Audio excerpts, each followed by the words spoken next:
Assalamualaikum warahmatullahi wabarakatuh. Kembali lagi di channel Kuliah Programmer. Jadi pada kesempatan kali ini aku membahas salah satu artikel aku yang berjudul apa itu bahasa pemrograman C++. Jadi untuk teman-teman yang berkuliah di informatika, pasti kebanyakan pertama kali kuliah, mata kuliah yang diajarkan yaitu mata kuliah yang berkaitan dengan bahasa pemrograman C++. Nah, terus apa sih itu sebenarnya C++? Kemudian kenapa ini diajarkan pertama kali teman-teman kuliah? Dan apakah bahasa pemrograman ini masih populer hingga saat ini? Kita akan bahas pada artikel kali ini. Jadi yang pertama, apa sih itu C++? Jadi C++ merupakan bahasa pemrograman yang dikembangkan oleh salah satu ilmuwan komputer bernama Bijan Stroustrup sebagai peningkatan dari bahasa C. C++ menambahkan fitur Object Oriented Programming yang sebelumnya tidak ada di bahasa C. Jadi C++ ini dikembangkan oleh salah satu ilmuwan komputer yang bernama Bijan Stroustrup. Jika teman-teman pengen tahu profil lebih lengkapnya, kalian bisa masuk di tautan Google ini yang maka nyambung ke Wikipedia. Jadi itu ini, kalau ini adalah biografi lengkap siapa itu Bijan Stroustrup. Jadi dia adalah salah satu ilmuwan komputer Denmark yang paling terkenal karena penemuan dan pengembangan bahasa pemrograman C++. Dia adalah profesor tamu di Universitas Columbia, Amerika Serikat, dan bekerja di Morgan Stanley sebagai direktur pelaksana di New York. Nih, kalau kalian bisa baca-baca kalau kalian pengen tahu detail lengkap profilnya. Kemudian C++ menambahkan fitur Object Oriented Programming yang sebelumnya tidak ada di bahasa C. Nah, ini kenapa namanya itu disebut C++? Karena ini adalah pengembangan dari bahasa C yang kemudian ditambah fitur baru yaitu OOP, Object Oriented Programming. Jadi OOP itu apa? OOP merupakan paradigma pemrograman berdasarkan konsep objek yang dapat berisi data dalam bentuk field atau dikenal juga sebagai atribut serta kode dalam bentuk fungsi prosedur. Ini kalau kalian pengen baca lebih lengkap OOP itu seperti apa, kalian bisa ke Wikipedia. Kemudian ada beberapa fitur dan key point tentang bahasa pemrograman C++. Yang pertama, simple. Ini adalah bahasa pemrograman sederhana dalam arti bahwa program dapat dipecah menjadi unit dan bagian logis. Jadi karena ini ada fiturnya OOP, jadi codingan yang biasanya itu di bahasa C itu panjang banget, ini kita bisa pecah per bagian, jadi nggak langsung panjang banget gitu. Ini akan memberikan kemudahan dan lebih rapi codingannya. Kemudian yang kedua ada mesin independent but platform dependent. C++ memiliki mesin compiler sendiri yaitu MinGW, tetapi hasil program yang dikompilasi tidak akan berjalan di platform lain. Contoh, hasil compile Windows tidak bisa berjalan di Linux. Jadi jika teman-teman itu pengen belajar bahasa pemrograman C, hal pertama yang harus dilakukan yaitu install yaitu MinGW. Kalian bisa buka website yaitu SourceForge. Nanti kalian akan diharuskan untuk mendownload ini dulu.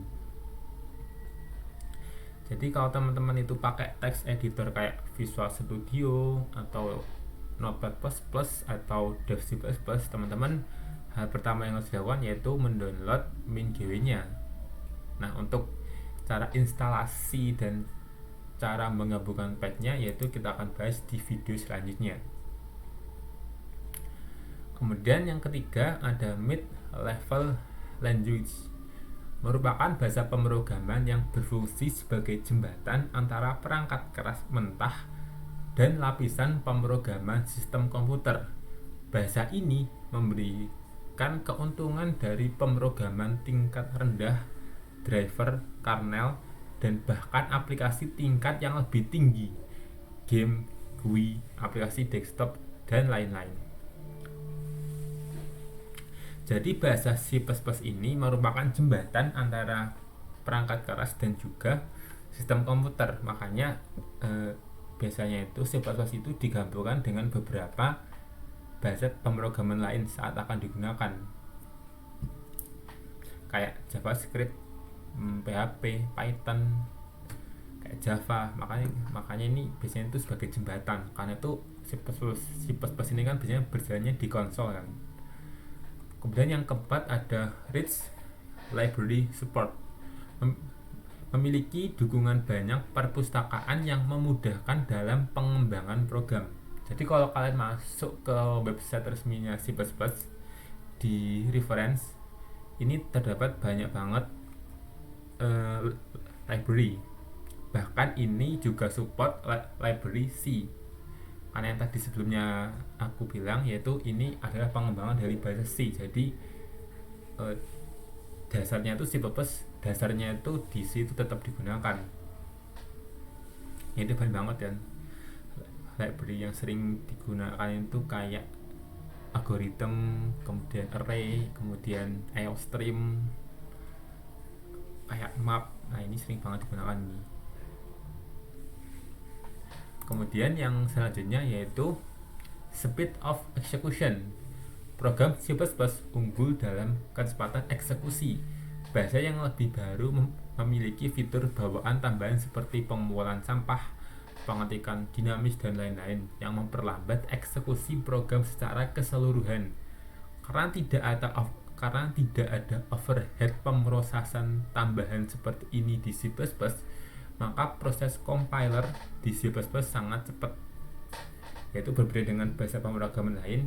Karena ini lebih cepat, makanya ini juga sering digunakan. Kemudian yang keenam ada pointer and direct memory access. C++ menyediakan dukungan pointer yang membantu pengguna secara tidak langsung dalam memanipulasi alamat penyimpanan. Ini membantu dalam melakukan pemrograman tingkat rendah, di mana seorang mungkin perlu memiliki kontur eksplisit atas penyimpanan variabel. Jadi itu C++ ini punya fitur yaitu pointer yang biasanya itu digunakan untuk mengakses memori. Kemudian yang ketujuh, ini yang paling penting, yaitu object oriented. Salah satu poin terkuat dari bahasa yang membedakan dari C, dukungan berorientasi objek membantu C++ untuk membuat program yang dapat dipelihara dan diperluas, yaitu aplikasi skala besar dapat dibangun. Kode prosedural menjadi sulit untuk dipertahankan seiring dengan bertambahnya ukuran kode. Jadi yang seperti aku bilang tadi, salah satu poin terkuat yang membedakan C++ ini yaitu object oriented programming.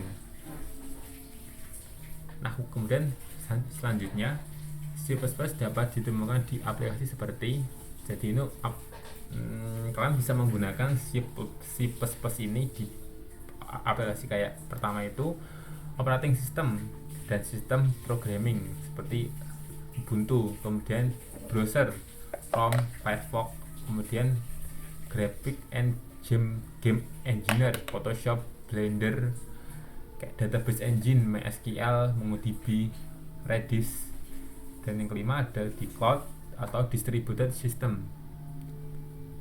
Kemudian fakta menarik terkait bahasa C++. Pertama, nama C++ menandakan sifat evolusioner dari perubahan dari C. Adalah operator kenaikan C yang seperti aku bilang tadi, yaitu ini itu merupakan peningkatan, makanya dinamakan plus kan. Yang kedua, C++ adalah salah satu bahasa utama untuk pengembangan semua jenis perangkat lunak teknis dan komersial. Makanya kenapa ini diajarkan pertama banget saat masuk kuliah, karena itu dasar banget.